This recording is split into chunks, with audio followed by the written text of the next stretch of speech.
Section 2.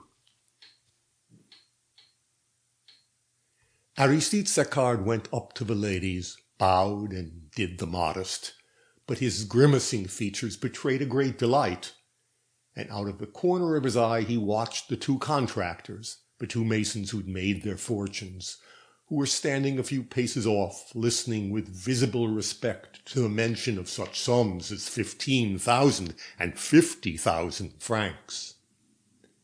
At this moment, Maxime, who had just entered the room, looking adorable in his well-cut dress coat, leant familiarly on his father's shoulder and spoke to him in a low tone, as though to a comrade, calling his attention to the masons with a glance. Saccard smiled discreetly, like an applauded actor. A few more guests arrived. There were quite 30 persons in the drawing-room. The conversations were resumed. During the pauses one could hear on the other side of the wall a jingling of crockery and plate. At length Baptiste opened the folding doors and majestically uttered the sacramental phrase, "Madame is served." Then the procession slowly formed. Saccard gave his arm to the little marchioness. Renée took an old gentleman's, a senator, Baron Gouraud, before whom everyone bowed down with great humility. As for Maxime, he was obliged to offer his arm to Louise de Mereuil. Then followed the rest of the guests, in couples, and right at the end the two contractors swinging their arms. The dining-room was a vast square apartment with a high dado all round of stained and varnished pear tree, ornamented with thin fillets of gold.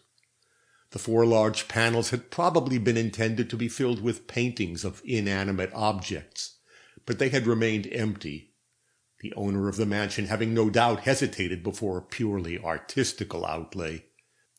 They had simply been covered over with dark green velvet. The furniture, the curtains, and the door-hangings of the same material gave to the room a grave and sober appearance calculated to concentrate on the table all the splendor of the illumination.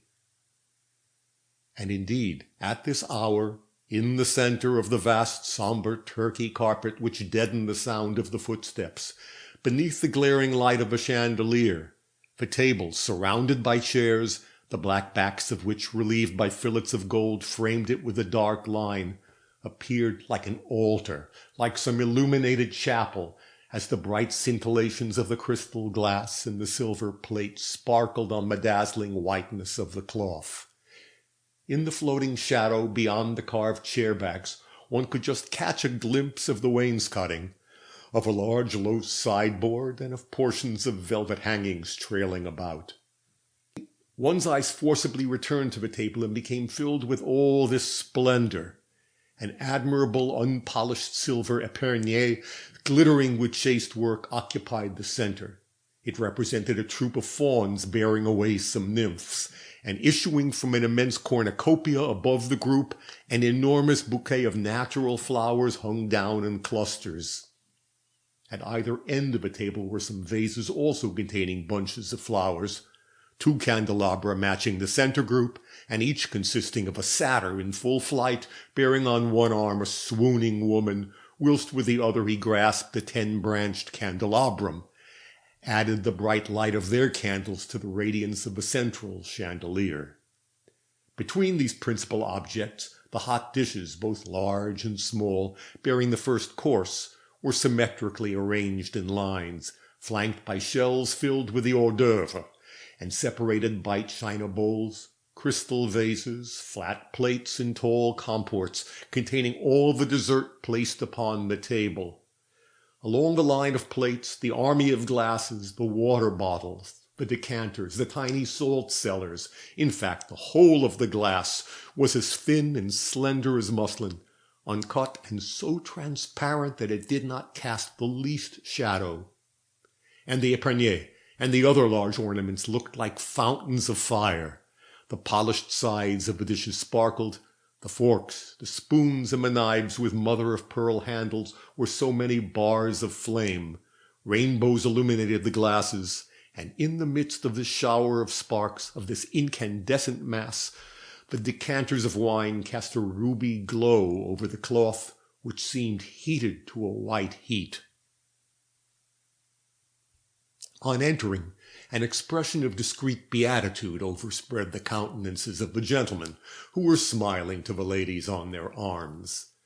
The flowers gave a freshness to the warm atmosphere. Slight fumes from the dishes hung about and mingled with the perfume of the roses, and the tart smell of crawfish with the sourish odor of lemons dominated all. Then, when everyone had found his name written on the backs of the bills of fare, there was a noise of chairs, a great rustling of silk dresses. The bare shoulders studded with diamonds and flanked by black dress coats which set off their paleness, added their milky whiteness to the radiance of the table. The dinner commenced in the midst of smiles exchanged between neighbors, in a semi-silence as yet only broken by the gentle rattling of the spoons. Baptiste performed the duties of butler with the grave manners of a diplomatist. He had under his orders, besides the 2 footmen, 4 assistants whom he engaged only for the grand dinner parties. At each dish which he took to cut up on a side table at the end of the room, 3 of the servants passed noiselessly behind the guests, dish in hand, and offering in a low voice the viands by name. The others poured out the wines, attended to the bread and the decanters. The relevé and the entrée were thus slowly discussed and removed, without the ladies' pearly laughter becoming a whit more shrill. The guests were too numerous for the conversation to easily become general. Yet at the second course, when the roasts and the side dishes had replaced the relevé and the entrée, and the Grand Burgundy wines, Pommard and Chambertin, had succeeded to the Léoville and Château Lafite, the sound of the voices swelled, and bursts of laughter caused the slender glasses to tinkle. Renée, seated at the middle of the table, had Baron Gouraud on her right, and on her left Monsieur Toutain-Laroche, a retired candle manufacturer, at that time a municipal councillor, a director of the Crédit Viticole, and member of the Board of Supervision of the Société Générale of the Ports of Morocco, a scraggy and important individual whom Saccard, seated opposite between Madame d'Espinay and Madame Hafner, addressed at one moment in flattering tones as "my dear colleague," and at others as "our great administrator." Then came the politicians, Monsieur Hupel de Lanoux, a prefect who spent 8 months of the year in Paris, 3 deputies, amongst whom Monsieur Hafner displayed his broad Alsatian countenance, then Monsieur de Saffré, a charming young man, secretary to a cabinet minister, and Monsieur Michelin, the head of the Commission of Public Ways, and other heads of department besides. Monsieur de Merret, a perpetual candidate for the Chamber of Deputies, faced the prefect, at whom he kept casting sheep's eyes. As for Monsieur d'Espinay, he never accompanied his wife into society. The ladies of the family were placed between the most distinguished of these personages. Saccard had, however, reserved his sister Sidonie, whom he had seated farther away, between the 2 contractors, Monsieur Charrier being on the right and Monsieur Mignon on the left, as though at a post of trust where it was a question of vanquishing. Madame Michelin, the wife of the head of the Commission of Public Ways, a pretty, plump brunette, found herself beside Monsieur de Saffré, with whom she was carrying on an animated conversation in a low voice. Then, at the either end of the table were the young people, auditors attached to the Council of State, the sons of influential fathers, little sprouting millionaires. Monsieur de Mussy, who kept casting despairing glances in the direction of Renée, and Maxime, who seemed fast succumbing to Louise de Merret, seated on his right. Little by little they taken to laughing very loudly. It was from their corner that the first gay notes were heard. Meanwhile, Monsieur Hupel de Lanoux was gallantly inquiring, "Shall we have the pleasure of seeing His Excellency this evening?" "I'm afraid not," answered Saccard, with an important air which hid a secret annoyance. "My brother is so busy. He sent us his secretary to excuse him." The young secretary, whom Madame Michelin was most decidedly monopolizing, raised his head on hearing his name uttered, and thinking someone had spoken to him, exclaimed, Yes, there's to be a meeting of the cabinet this evening at 9 o'clock at the residence of the Keeper of the Seals." During this time, Monsieur Toutain-Laroche, who had been interrupted, was continuing gravely, as though he were delivering a speech amidst the attentive silence of the municipal council. "The results are indeed superb. This city loan will remain as one of the finest financial operations of the epoch. Ah, gentlemen!" But here again his voice was smothered by the laughter which suddenly broke out at one end of the table. In the midst of this outburst of mirth one could hear Maxine's voice as he concluded some anecdote. "Wait a bit, I haven't finished yet. The poor writer was picked up by a road laborer. It is said she's having him brilliantly educated, as she intends to marry him later on. She will not allow that any other man than her husband can flatter himself that he has seen a certain brown mole situated somewhere above her knee." The laughter redoubled. Louise herself heartily, louder even than the men, and noiselessly in the midst of all this mirth, just as though deaf, a lackey at this moment thrust his pale grey face between the guests, offering some slices of wild duck in a low tone of voice. Aristide Saccard was annoyed at the little attention paid to Monsieur Toutain-Laroche. To show him that he'd been listening, he resumed, "The city loan—" But Monsieur Toutain-Laroche was not the man to lose the thread of an idea. "Ah, gentlemen," continued he when the laughter had subsided, "yesterday was a great consolation to us, whose administration is exposed to such vile attacks. The council is accused of bringing the city to ruin, and yet, you see, the moment the city opens a loan, everyone brings us their money, even those who cry out." "You have performed miracles," said Saccard. "Paris has become the capital of the world." "Yes, it is really prodigious," interrupted Monsieur Upel de Nanu. "Just fancy that I, who am an old Parisian, can no longer find my way about Paris. I lost myself yesterday when going from the Hôtel de Ville to the Luxembourg. It is prodigious, prodigious." A short pause ensued. All the serious people were listening now. "The transformation of Paris," continued Monsieur Toutain-Laroche, "will be the glory of the reign. The lower classes are ungrateful. They ought to kiss the emperor's feet. I was saying only this morning at the council, where the great success of a loan was being discussed, 'Gentlemen, let those brawlers of the opposition say what they like. To upset Paris is to fertilize it.'" Saccard smiled and closed his eyes, as though the better to relish the smartness of the dictum. He leant behind Madame d'Espanaye's back, and said to Monsieur Upel de Nanu, loud enough to be heard, "He is most adorably witty." Now that the conversation had turned on the alterations being made in Paris, Monsieur Charrier was stretching his neck as though to take part in it.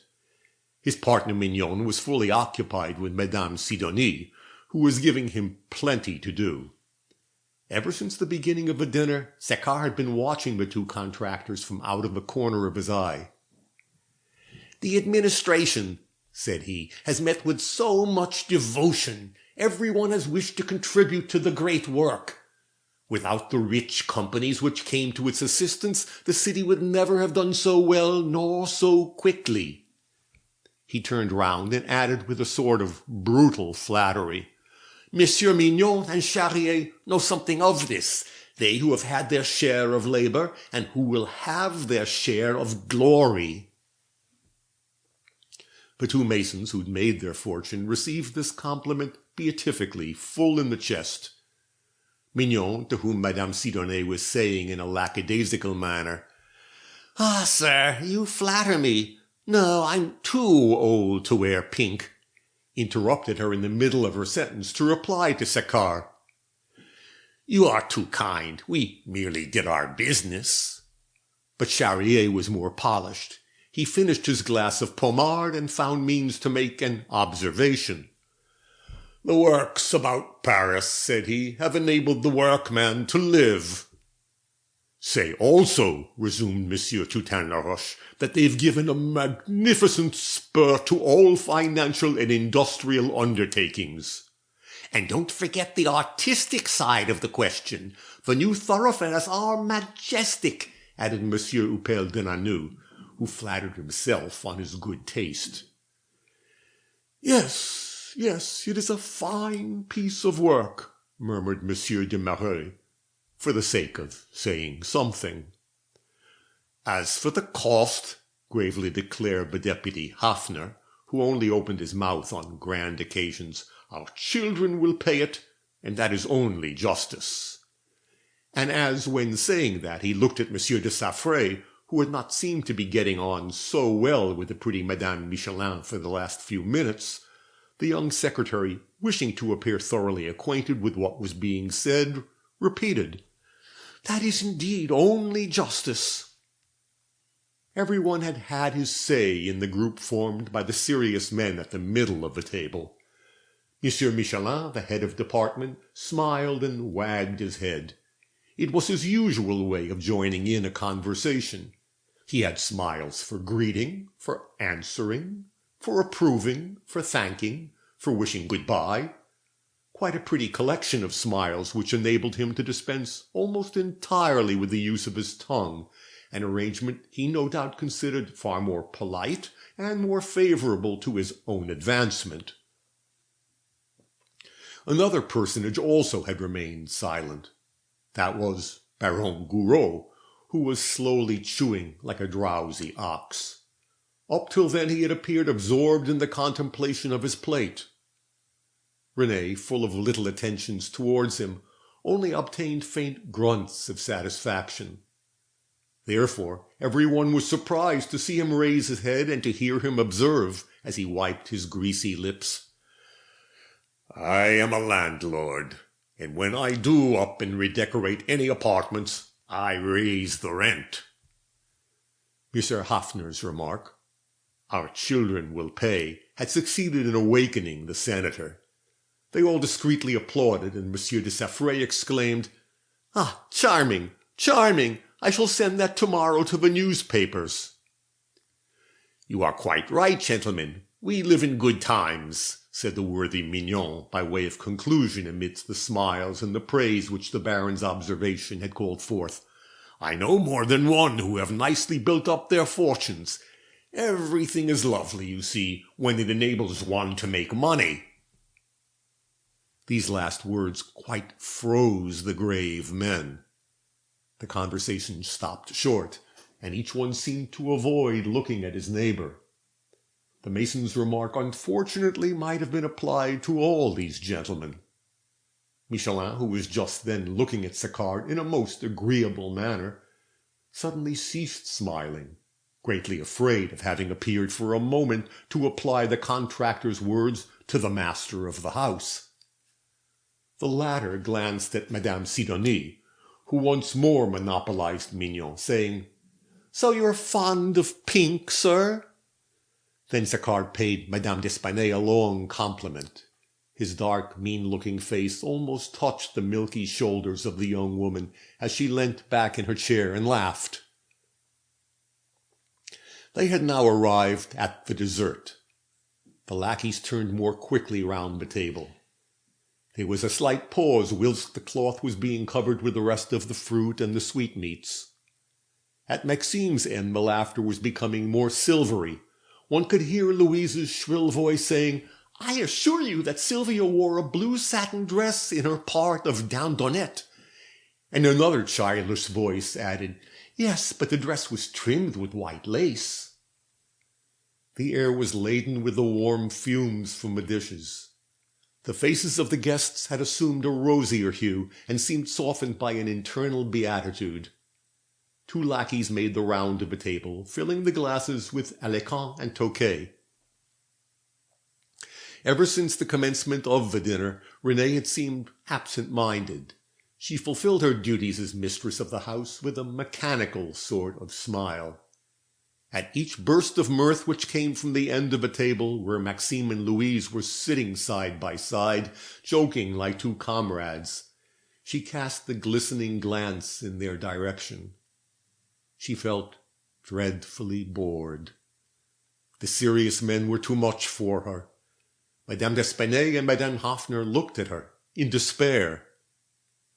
"And the coming elections, how do they promise to turn out?" suddenly inquired Saccard of Monsieur Upel de Nanu.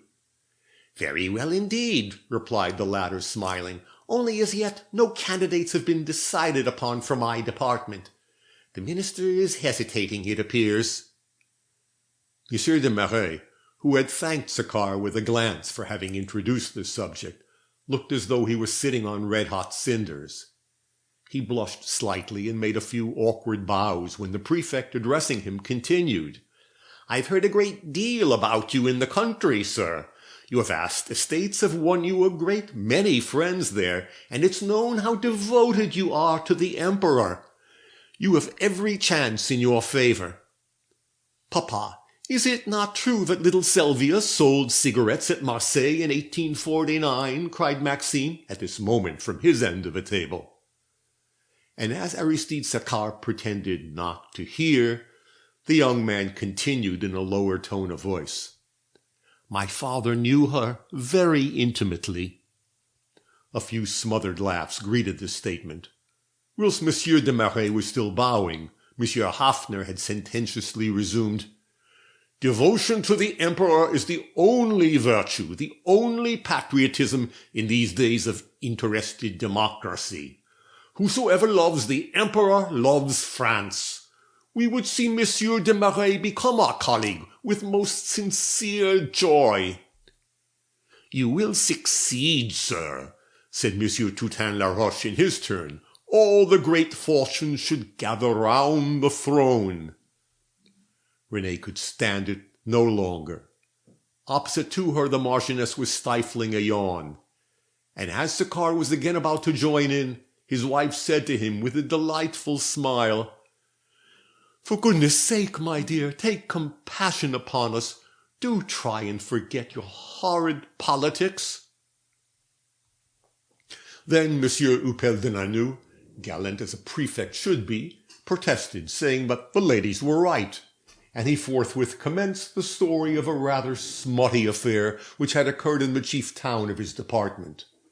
The Marchioness, Madame Hoffner, and the other ladies laughed immensely at some of the details. The prefect related in a very piquant style, interspersed with hints, reticences, and inflections of the voice, which gave a very naughty meaning to the most innocent expressions. Then they talked of the Duchess's first Tuesday at home, of a burlesque that had been produced the night before, of the death of a poet, and of the last of the autumn races. Monsieur Toutain Laroche, who at certain times could be very amiable, compared women to roses, and Monsieur de Marais, amidst the confusion in which his electoral hopes had plunged him, was able to make some profound remarks respecting the new shape for bonnets. Renée continued absent-minded. The guests were no longer eating. A warm breath seemed to have passed over the cloth, clouding the glasses, scattering the bread, blackening the fruit parings in the plates, and upsetting all the beautiful symmetry of the table.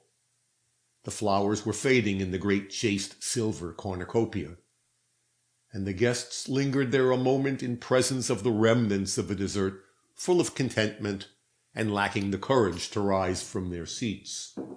One arm on the table and bending slightly forward, they had a vacant look in their eyes and showed the vague depression of that measured and decent inebriation of fashionable people who become intoxicated by degrees. The laughter had subsided and the conversation flagged. A great deal had been eaten and drank, and that gave a still deeper gravity to the group formed by the decorated men. In the close atmosphere of the apartment, the ladies felt a moisture about their necks and temples. They were awaiting the moment to adjourn to the drawing-room, looking serious and slightly pale, as though they felt a swimming in their heads. Madame d'Espagnet was quite rosy, whilst Madame Hoffner's shoulders had assumed a waxy whiteness. Monsieur Hupel de Nanoux was examining the handle of a knife. Monsieur Toutain-Laroche was still addressing a few disconnected remarks to Monsieur Hoffner, who nodded his head in reply. Monsieur de Mereuil was musing as he looked at Monsieur Michelin, who was slyly smiling upon him. As for the pretty Madame Michelin, she had not been talking for a long while. She was very red in the face, whilst the cloth hung over one of her hands, which Monsieur de Saffray was no doubt holding in his, for he was leaning awkwardly on the edge of a table, with his brows knit, and grimacing like a man trying to solve some problem in algebra. Madame Sidonie also had conquered. The Monsieur Mignon and Charrier both turned towards her, and with their elbows on the table, appeared delighted at being taken into her confidence. She was owning that she had a great liking for milky things, and that she was afraid of ghosts. And Aristide Saccard himself, with his eyes half closed, and plunged in that beatitude of the master of a house, conscious of having honestly intoxicated his guests, had no thought of leaving the table. He was contemplating with respectful affection Baron Gouraud painfully digesting, with his right hand stretched over the white cloth. A sensual old man's hand, short and thick, studded with purple blotches and covered with reddish hairs. Renée slowly drank up the few drops of Tokay which remained in her glass. Her face tingled. The little light hairs on her temples and at the nape of her neck were rebellious and would not remain in their places, as though moistened by some damp breath. Her lips and her nose were contracted nervously. Her face bore the expression of a child who's drank pure wine. If good middle-class thoughts had come to her whilst in the presence of the shadows of the Parc Monceau, these thoughts had now succumbed in the excitation of the viands, of the wines, and of the lights, of these disturbing surroundings impregnated with noisy mirth and warm breaths. She was no longer exchanging quiet smiles with her sister Christine and her aunt Elizabeth, both of them modest and retiring, and scarcely uttering a word.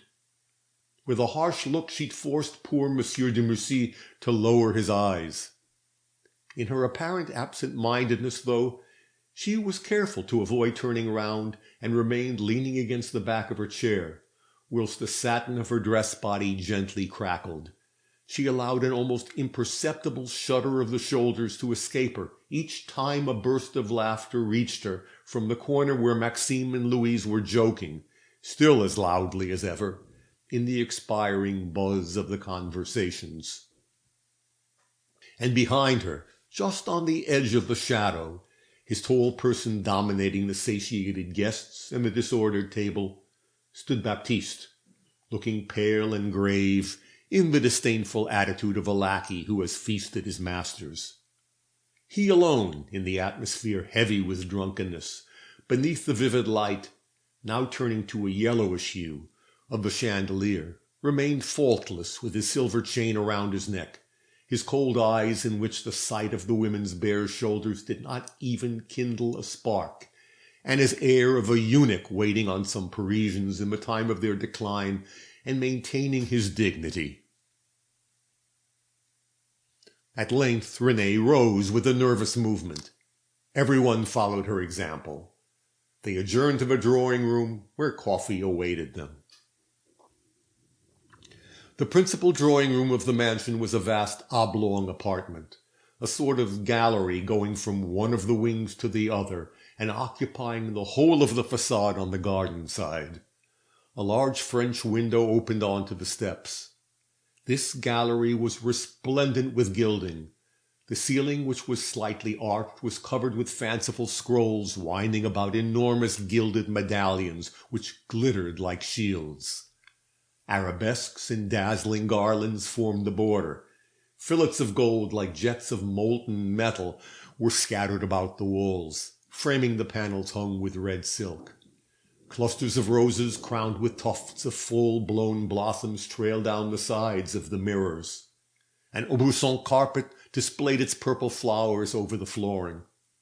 The furniture, upholstered in red damask silk, the door hangings and the curtains of the same material, the enormous rockwork clock on the mantel, the china vases standing on the consoles, the legs of the two long tables ornamented with Florentine mosaics, even the flower stands placed in the window recesses were, so to say, reeking and dripping with gold. At the four corners were four great lamps standing on red marble pedestals, to which they were attached by chains of gilded bronze, which hung with symmetrical grace. And from the ceiling were suspended three crystal lustres, streaming with pink and blue scintillations, and the ardent glare from which was dazzlingly reflected by all the gilding in the apartment. The men soon withdrew to the smoking-room. Monsieur de Mussy, who, though 6 years older, had known Maxime at college, took him familiarly by the arm. He led him out onto the terrace, and after they'd lighted their cigars, he complained bitterly of Renée.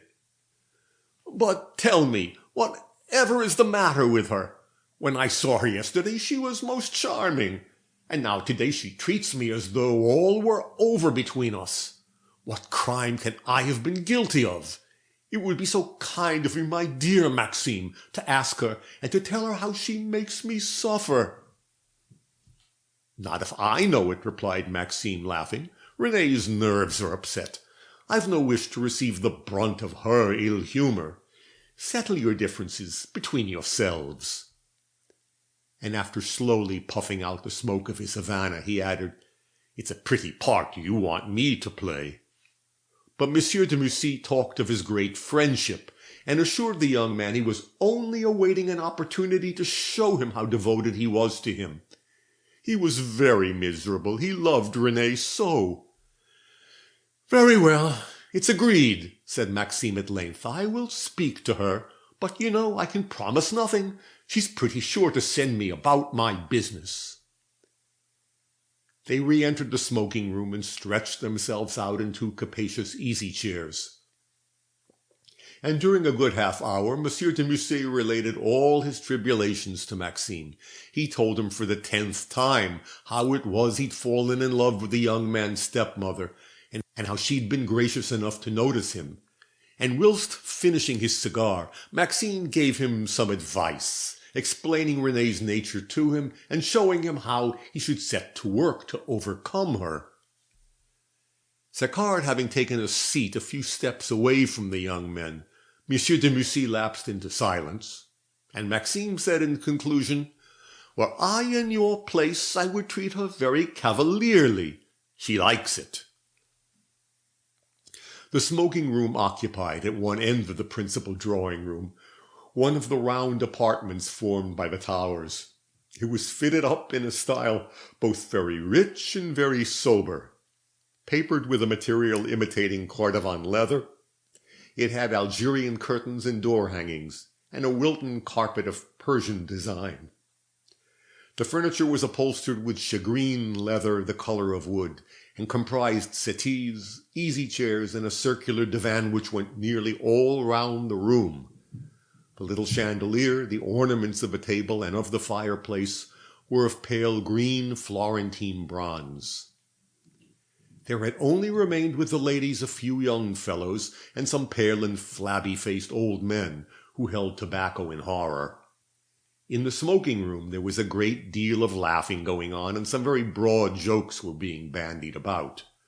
Monsieur Upel de Lannoux diverted the gentlemen immensely by again relating the story he told during dinner, but completing it this time by some most indecent details.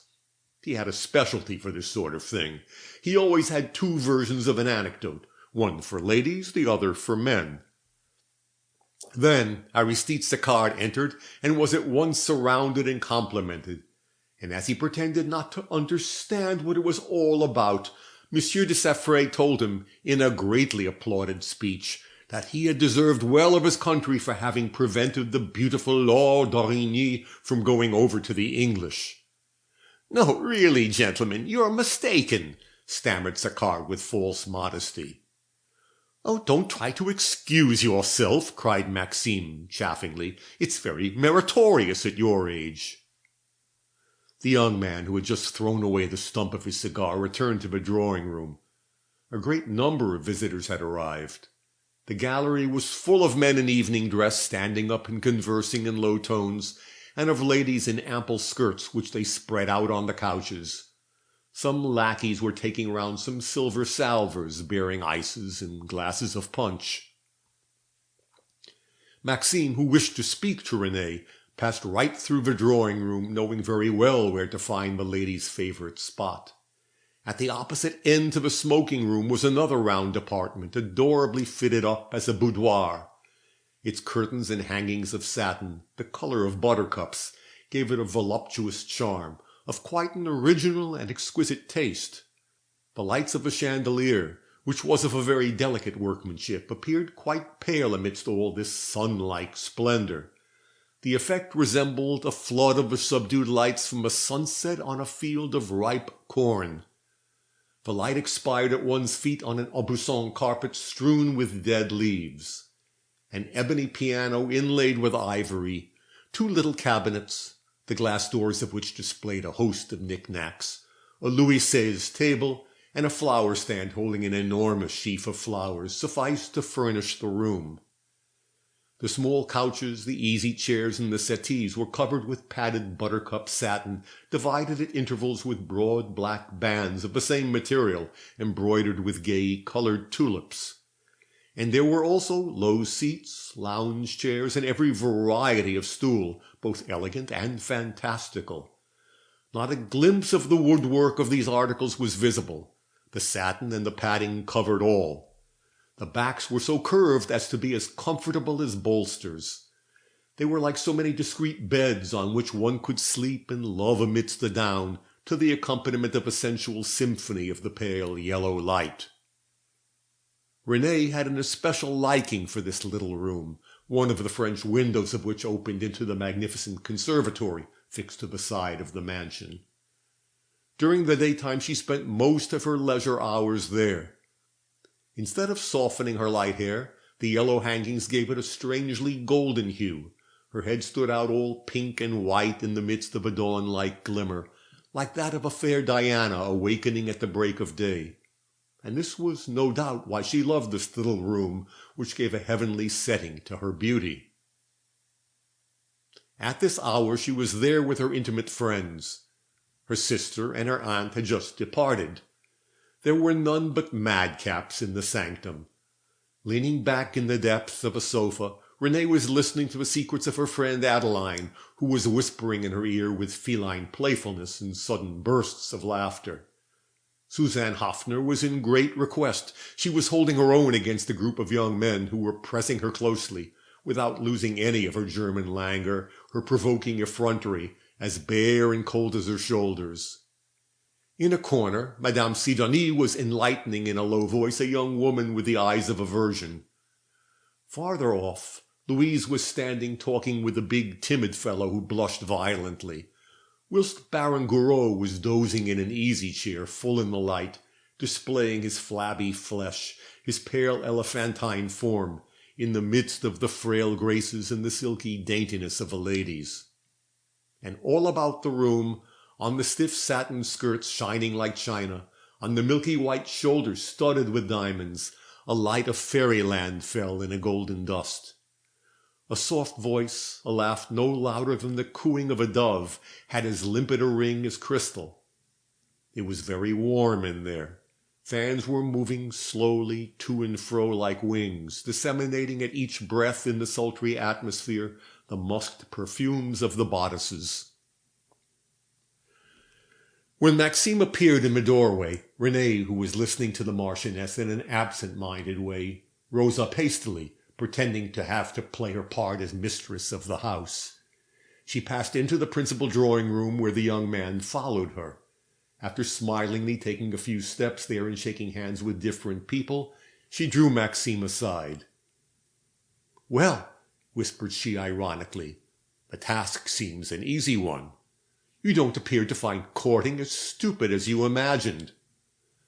"I don't understand you," replied the young man. who was about to plead for Monsieur de Mussy. "Why, I think I did well not to deliver you from Louise. You don't waste any time, you two." And she added with a sort of vexation, "At table, too. It was quite indecent." Maxime burst out laughing. "Ah, yes, we were telling each other stories. I did not know her, the chit. She's very funny. She's just like a boy." And as René's face still bore the irritated look of a prude, the young man, who had never known her so indignant before, resumed with smiling familiarity, "Do you think, pretty mamma, that I pinched her legs under the table? Hang it all, one knows how to behave towards one's betrothed. I have something far more serious to tell you. Listen to me. You are listening, are you not?" He lowered his voice still more. "This is what's the matter. Monsieur de Mussy is very miserable. He's just told me so. You know it's not for me to bring you together again if you've had a row. But you understand I was at college with him, and as he really seems to be in despair, I promised him I would speak to you." He stopped. Renée was looking at him in a very strange manner. "You don't answer?" continued he. "Anyhow, I've done what I promised. Settle the matter between you as you like. But really now, I cannot help thinking you cruel. I quite feel for the poor fellow. In your place I would send him at least a kind message." Then Renée, who had not taken the bright fixed look of her eyes off Maxime, replied, "Go and tell Monsieur de Mussy that he bores me." And she resumed her slow walk amidst the groups, smiling, bowing, and shaking hands. Maxime stood for a moment lost in surprise. Then he quietly laughed to himself. Not at all desirous of delivering the message to Monsieur de Mussy, he took a turn round the principal drawing-room. The party was drawing to a close, marvellous and commonplace, like most parties. It was close upon midnight. The guests were slowly departing. Not wishing to retire with a feeling of unpleasantness, he decided to seek Louise. He was passing before the hall door when he caught sight of the pretty Madame Michelin being wrapped up by her husband in a little pink and blue cloak. "He was most charming, the young woman was saying. "We talked of you the whole of dinner. He will speak to the minister, only it's not in his province." And as close to them a footman was assisting Baron Gouraud on with a big fur coat, "That's the old fellow who could settle the matter," added she in her husband's ear, whilst he was tying the string of her hood under her chin. "He does just as he likes at the ministry. At the Meureuils tomorrow we must try." Monsieur Michelin smiled.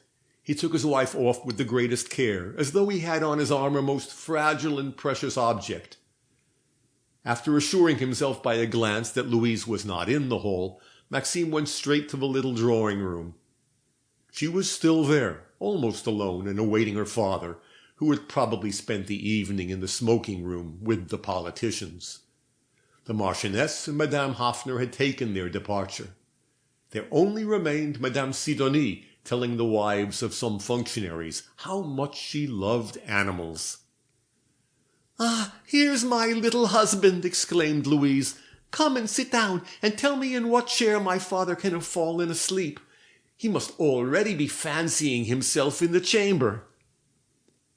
Maxime answered her in a similar strain, and the two young people were soon again laughing as loud as during dinner. Seated on a very low chair at her feet, he ended by taking hold of her hands and by playing with her, just the same as with a comrade. And in truth, with her high-made dress of soft white silk studded with red spots, her flat chest, and her ugly and cunning little urchin's head, she resembled a boy disguised as a girl.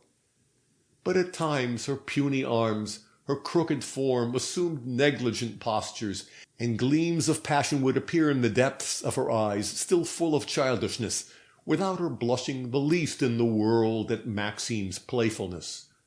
And they both laughed away, just as though they were by themselves, without even noticing Renée, who was standing half hidden in the centre of the conservatory, watching them from a distance. A moment ago, as she was crossing a path, the sight of Maxime and Louise had suddenly brought the young woman to a standstill behind a shrub. All about her, the warm conservatory, similar to the nave of a church, and the glass-arched roof of which was supported on slender iron columns, displayed its fertile vegetation, its masses of gigantic leaves, its clumps of luxuriant verdure. In the center, in an oval tank on a level with the ground, lived, in the mysterious manner of water plants, all the aquatic flora of the land of the sun. A border of cyclanthae raising their tall green plumes, surrounded with a monumental belt, the fountain which resembled the truncated capital of some cyclopean column. Then, at either end, two enormous tornelias reared their strange-looking bushes above the water, their dry, bare stems twisted like agonizing serpents, and emitting aerial roots which had an appearance of fishermen's nets hung up to dry. Close to the edge, a pandanus from Java expanded its sheaf of greenish leaves streaked with white, as thin as swords, prickly and serrated like Malay daggers. And floating amid the warmth of a gently heated sheet of slumbering water, some nymphae opened their rosy stars, whilst some muriali trailed their round and leprous-looking leaves over the surface, appearing like the backs of so many monstrous toads covered with pustules. By way of carpeting, a broad edging of selaginella surrounded the tank. This dwarf fern formed a thick moss-like sward of a tender green. And beyond the wide circular path, 4 enormous groups of exotic plants shot right up to the arched roof. The palms, slightly drooping in their gracefulness, spread out their fan-like leaves, displayed their rounded heads, hung down their branches like so many oars wearied by their eternal voyage in the azure of the air. The great bamboos from India ascended erect, slender and hard, with their fine shower of leaves falling from on high. A ravenala, the traveller's tree, held up its bunch of immense Chinese screens, and in a corner a banana tree loaded with fruit stretched out in all directions its long horizontal leaves, on which 2 lovers might easily recline, providing they kept pretty close to each other. In the corners were some euphorbia from Abyssinia, those prickly, ill-shaped torch thistles, covered with horrid excrescences and reeking with poison. And the ground beneath the taller plants was carpeted by dwarf ferns, including the adiantum and the pteris, with fronds as delicate as the finest lacework. A taller species, the alsophilis, tapered upwards with their rows of symmetrical and sexangular foliage, so regular that it had the appearance of enormous pieces of crockery intended to hold the fruits of some gigantic dessert. Then an edging of begonias and caladiums surrounded the beds. The begonias with their twisted leaves superbly streaked with green and red, the caladiums, the leaves of which, shaped like lance heads, white and veined with green, resemble the wings of some monstrous butterfly. Bizarre plants which vegetate strangely with the sombre or palish glow of noisome flowers. Behind the beds, a second path, a narrower one right round the conservatory. And there, on stages, half hiding the pipes of the heating apparatus, bloomed marantas, as soft of a touch as velvet, gloxinias with their purple bell-shaped flowers, dracaenas resembling blades of old lacquer. But one of the charms of this winter garden consisted in alcoves of verdure in the 4 corners, roomy arbors shut in by thick curtains of tropical creepers. Bits of virgin forests had weaved in these spots their walls of leaves, their impenetrable medley of stems, of supple shoots clinging to the branches, traversing space by a bold leap, and hanging from the arched roof like the tassels of some rich drapery. A root of vanilla, with its ripe pods exhaling a penetrating perfume, trailed about the arch of a moss-covered porch, whilst the Indian berry decked the little columns with its round leaves.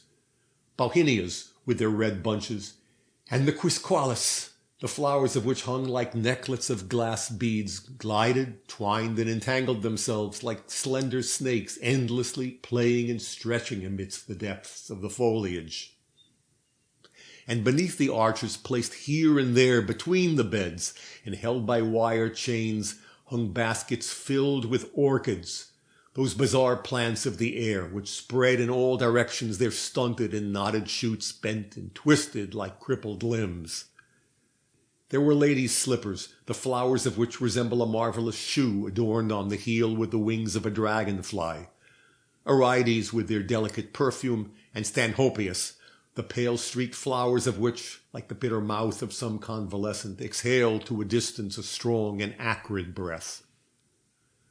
But that which from every point of view was the most conspicuous object was a great hibiscus from China, its immense expanse of flowers and foliage covering the whole side of the mansion to which the conservatory was fixed. The large purple flowers of this gigantic mallow are ever being renewed, and live but a few hours. One could almost fancy them a woman's sensual opening mouths, the red soft moist lips of some giant Messalina, bruised by kisses, and yet ever reviving with their eager and bleeding smile. Renée stood near the tank and shivered in the midst of all these superb blossoms. Behind her a great black marble sphinx, squatting on a block of granite, its head turned towards the water, wore on its features the wary and cruel smile of a cat, and it looked like the dark idol with shining thighs of that land of fire. At this hour ground glass globes cast a milky light over the surrounding foliage. Statues, women's heads with the necks thrown back and swelling with mirth, stood out white from the recesses of the groups of shrubs, with patches of shadow which contorted their mad laughter. Strange rays played about the deep, still water of the tank, lighting up vague forms in glaucous masses resembling rough designs of monsters. Over the smooth leaves of the ravenala, on the glassy fans of the latanius, streamed a flood of white light, whilst from the lacework of the ferns fell a gentle rain of sparks. Up above shone the reflections from the glass roof amongst the sombre heads of the tall palms. Then, all around, everything was wrapped in shadow. The arbors with their drapery of tropical creepers became lost in the darkness like the nests of slumbering reptiles. And Renée stood musing in the bright light as she watched Louise and Maxime in the distance. It was no longer the floating fancies, the vague temptation of twilight in the chilly avenues of the Bois.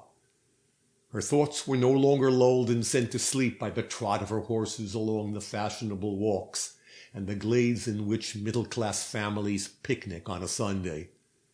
Now it was a definite, a keen desire which filled her whole being. An immense love, a need of voluptuousness floated above this close nave, full of the ardent sap of the tropics. The young woman was enveloped in these mighty bridles of the earth, engendering around her this dark verdure, these colossal stems, and the acrid confinement of this candent mother, this forest-like growth, this mass of vegetation, all glowing with the entrails which nourished it, surrounded her with perturbing effluvia of most intoxicating power. At her feet, the tank, the mass of warm water, thickened by the juices of the floating roots, steamed and wrapped her shoulders in a mantle of heavy vapor, a mist which heated her skin like the contact of a hand moist with voluptuousness. On her head she felt a breath from the palms as the tall leaves sprinkled their aroma. And more than the close warmth of the atmosphere, than the bright lights, than the large dazzling flowers resembling faces laughing or grimacing amongst the foliage, the odors especially overpowered her. An undefinable perfume, powerful and exciting, hung about, composed of 1,000 others: human perspiration, women's breaths, the scent of hair, and zephyrs, sweet and insipid almost to faintness, were blended with coarse and pestilential smells loaded with poison. but amidst this strange amalgamation of odors, the one which dominated all, stifling the delicateness of the vanilla and the sharpness of the orchids, was that penetrating, sensual, human odor, that odor of love which escapes of a morning from the closed chamber of a young married couple.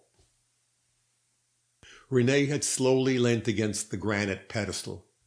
In her green satin dress, with her face and shoulders of a rosy hue and sparkling with the pure scintillations of her diamonds, she resembled some great pink and green flower, one of the nymphae of the tank, swooning from the heat. At this hour of clear vision, all her good resolutions vanished forever. The intoxication of the dinner regained possession of her faculties, imperious, triumphant, and rendered mightier than before by the flames of the conservatory. She no longer remembered the chill night air which had calmed her, nor those murmuring shadows of the park, the voices of which had counselled a happy peacefulness. Her ardent woman's senses, her satiated woman's capriciousness were aroused. And above her, the great black marble sphinx laughed a mysterious laugh, as though it had read the at length expressed desire which was galvanizing this dead heart, the desire which had remained so long elusive, the something else so vainly sought by Renée amidst the oscillating motion of her carriage, in the ashy gloom of the gathering night, and which had been so abruptly revealed to her beneath the glaring light of this garden of fire by the sight of Louise and Maxime laughing and playing together hand in hand. At this moment a sound of voices issued from a neighboring arbor, where Aristide Saccard had led the Monsieur Mignon and Charrier. "No, really, Monsieur Saccard," the latter was saying in a thick voice, "we cannot take it back from you at more than 200 francs the metre." And Saccard retorted in his shrill tones, "But in my share you valued it at 250 francs. Well, listen. We'll make it 225 francs. And the voices continued, harsh and ringing strangely beneath the drooping palms. But they merely traversed Renée's dream like some vain noise, as there rose before her, conjured up by her delirium, an unknown enjoyment hot with crime, and more vehement than all those she had already exhausted, the last that remained to her to partake of. She no longer felt weary. The shrub behind which she remained half hidden was an accursed plant, a tanginia from Madagascar, with broad box-like leaves and whitish stems, the smallest veins of which distill a poisonous juice. And at one moment, as Louise's and Maxime's mirth became louder, in the yellow reflection, in the sunset of the little drawing-room, Renée, her mind wandering, her mouth parched and irritated, took between her teeth a sprig of a tanginia, which was on a level with her lips, and closed them on one of the bitter leaves. This ends section 2.